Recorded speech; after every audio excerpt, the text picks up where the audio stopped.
Hi friends, welcome to Vasantha's kitchen. మా ఛానల్ని కనుక మొదటిసారి చూస్తున్నట్లయితే పక్కనే ఉన్న సబ్స్క్రైబ్ బటన్ ఇంకా బెల్ ఐకాన్ని నొక్కండి. మేము ఇలా వీడియో పోస్ట్ చేయగానే మీకు అలా నోటిఫికేషన్స్ వచ్చేస్తాయి.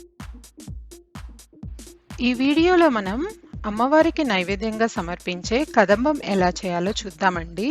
ఈ కదంబంని మనకి గుడిలో ప్రసాదంగా పెడతారు. ఇది చేసుకోవడం చాలా కష్టం అనుకుంటారేమో, లేదండి, ఇది చాలా ఈజీగా మనం ఇంట్లోనే తయారు చేసుకోవచ్చు. ఇంకెందుకు ఆలస్యం, రెసిపీలోకి వెళ్ళిపోదాం. ముందుగా స్టవ్ ఆన్ చేసి కడాయిలోకి 2 టీ స్పూన్లు ఆయిల్ని యాడ్ చేసుకోవాలండి. మంటని మీడియం ఫ్లేమ్లో ఉంచుకొని ఆయిల్ వేడవనివ్వాలి. ఆ తర్వాత తాలింపు గింజలండి, పచ్చిశనగపప్పు, జీలకర్ర, ఆవాలు ఇంకా మినపప్పు కొంచెం యాడ్ చేసి కొంచెం ఫ్రై అయిన తర్వాత ఇప్పుడు కరివేపాకుని యాడ్ చేసుకోవాలి. అలాగే 2 పచ్చిమిర్చిని చిన్న చిన్న ముక్కలుగా కట్ చేసి యాడ్ చేసుకోవాలి. ఇంకా కొంచెం సొరకాయ ముక్కలు, అలాగే ఒక మీడియం టొమాటోని ఇలా ముక్కలుగా కోసి యాడ్ చేసుకోవాలి. కొంచెం బీన్స్, ఇంకా ఒక చిన్న క్యారెట్ని కూడా యాడ్ చేసుకోవాలి.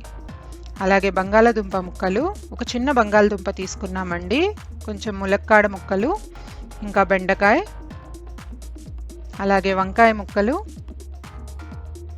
గుమ్మడికాయ ముక్కలు, కొంచెం క్యాప్సికమ్ని కూడా ఇలా కట్ చేసుకొని యాడ్ చేసుకోవాలి.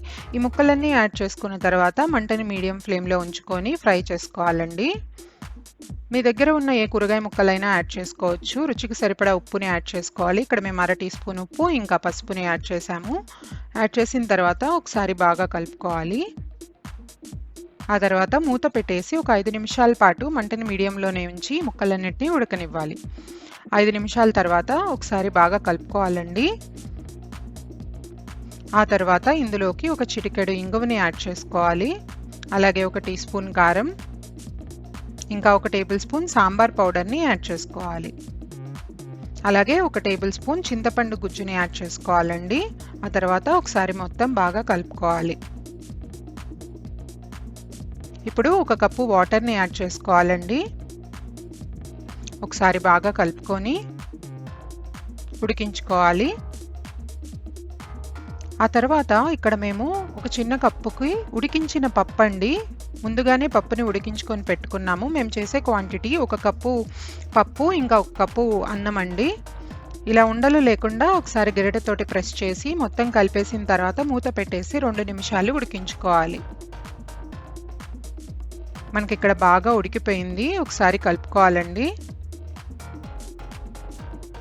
ఆ తర్వాత 1 కప్పు ఉడికించిన రైస్ అండి, ఉడికించిన అన్నం తీసుకొని యాడ్ చేసుకొని దీన్ని కూడా ఉండలు లేకుండా గరిటెతోటి ప్రెస్ చేస్తూ కలుపుకోవాలి. ఇక్కడ ముందుగానే ఉడికించిన పప్పు, రైస్ తీసుకోవడం వల్ల మనకి ప్రసాదం అనేది చాలా తొందరగా అయిపోతుందండి.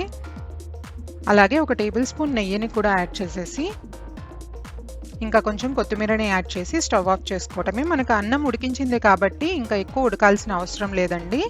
అంతే, ఎంతో ఈజీగా అమ్మవారికి నైవేద్యంగా సమర్పించే కదంబంని ఇంట్లోనే ఎలా ప్రిపేర్ చేసామో చూశారు కదా. ఈ రెసిపీని మీరు తప్పకుండా ట్రై చేసి మాకు కమెంట్ సెక్షన్లో ఎలా వచ్చిందో చెప్పండి. అందరికీ దసరా శుభాకాంక్షలు.